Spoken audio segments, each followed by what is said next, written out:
издание. По 4 часа сведочење во обвинителството. Специјалната обвинителка Катица Јанева изјави: "Не знам дали истрагата ќе се прошири и за мене."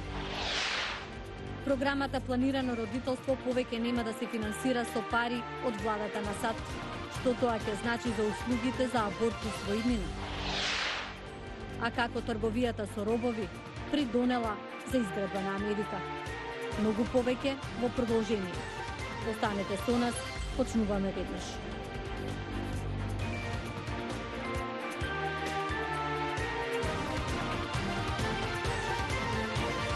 Поздрав од Вашингтон. Ова е ТВ журналот Ньюсфлеш на гласот на Америка на македонски.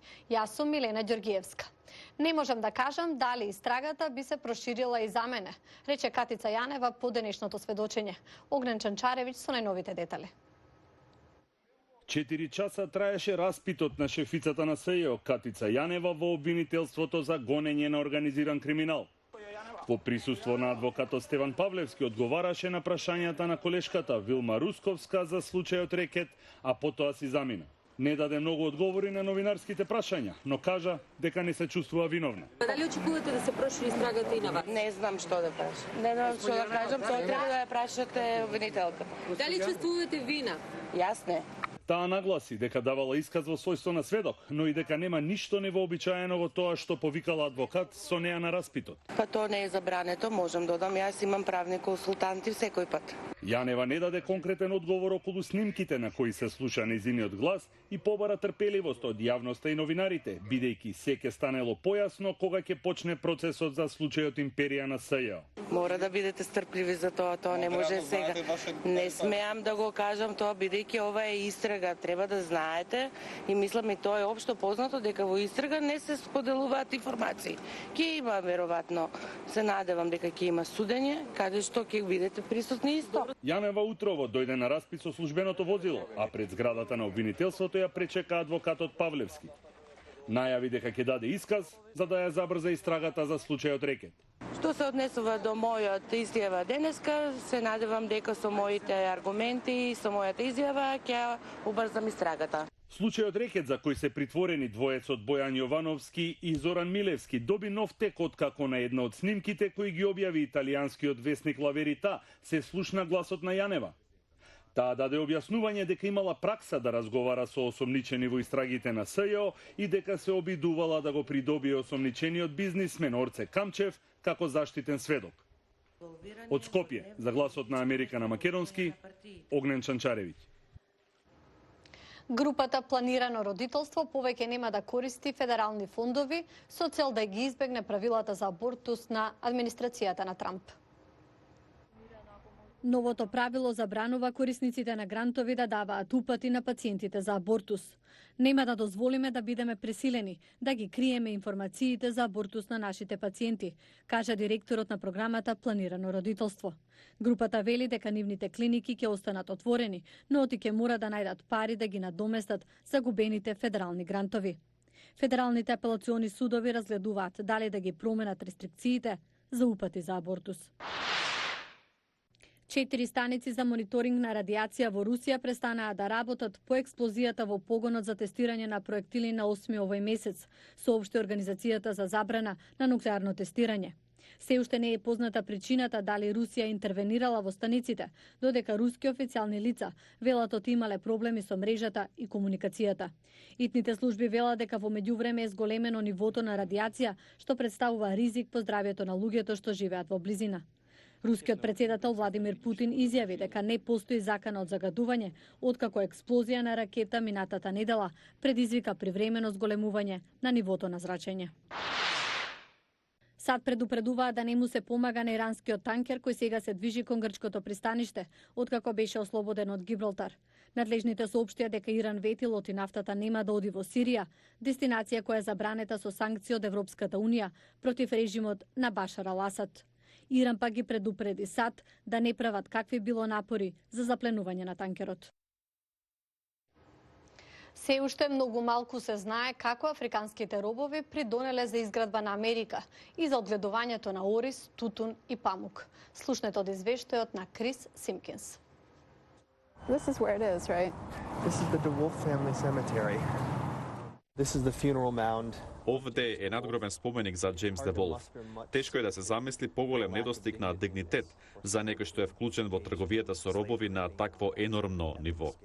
Джеймс Деволф се осврнува кон еден од неговите предци погребан во Бристол, Роуд Ајланд. Катрина Браун е роднина, директна потомка од семејството Деволф.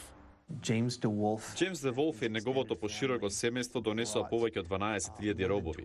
Веројатно е одговорен за околу половина милион луѓе кои што денес живеат во Америка, потомци од првите робови кои пристигнале со бродови. Историчарот Кит Стоукс вели дека трговците во Роуд Ајланд им плаќале на бродовите да донесат повеќе од 100.000 робови во новиот свет. Меѓу 1705-та и 1805-та, најмалку 900 документирани бродови за робови отпловиле од Роуд Ајленд и евентуално преку Западна Африка се вратиле назад. Трговијата со робови станала поттик за американската економија.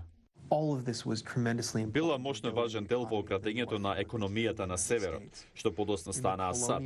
Во колонијалната ера, профитот од трговијата со робови што го правеле плантажите им овозможил просперитет на британските колонии и евентуално да се обединат против Велика Британија и да се изборат за независност. Во време пред неговата смрт во 1837 Джеймс Деволф бил втор најбогат човек во Америка. Откако Роуд Ајланд усвои закон против носење робови во Америка во 1787, неговиот внук продолжил тоа да го прави илегално. Джордж Деволф бил активно инволвиран во илегалната трговија со робови по 1808-та. Тоа запрело во 1820-та, кога Конгресот ги зголемил казните и повел смртна казна за оние кои биле вклучени во трговијата со робови. За јужните плантажи пак, африканските робови со себе донеле вештини за огледување ориз, тутун, памук. На гробиштата во Бристол, Катрина Браун ги пронашла гробовите од двајца семени робови во собственост на Джеймс Деволф. Ова е ужасна приказна за две деца кои биле подарок за Божич на некоја жена. Таа се викала Анджуа. Се надевам дека може да не слушне и заедно да им одадеме почит и признание за нивните животи. А како климатските промени може да се одразат врз храната? Од прилогот на Ара Шарабасади. Историски високите температури неодамна предизвикаа најголемо досега топење на мразот на Гренланд во еден месец.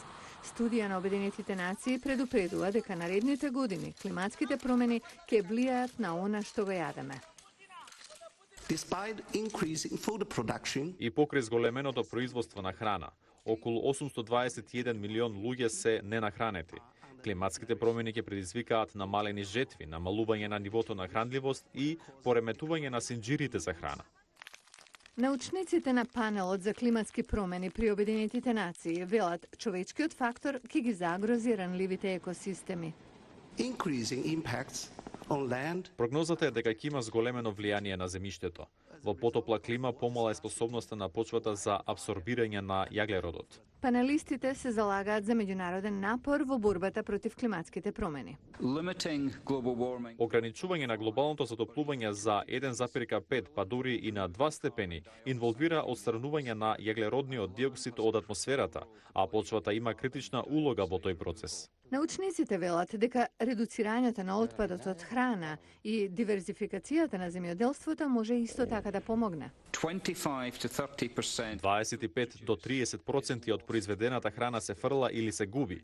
Ако тоа се намали, ќе се намали и притисокот врз земјиштето, ќе се подобри обезбедувањето со храна и ќе се намали емисијата на штетни гасови. Во исто време, избирањето побалансирана исхрана може да ни помогне за да се адаптираме и да ги лимитираме климатските промени.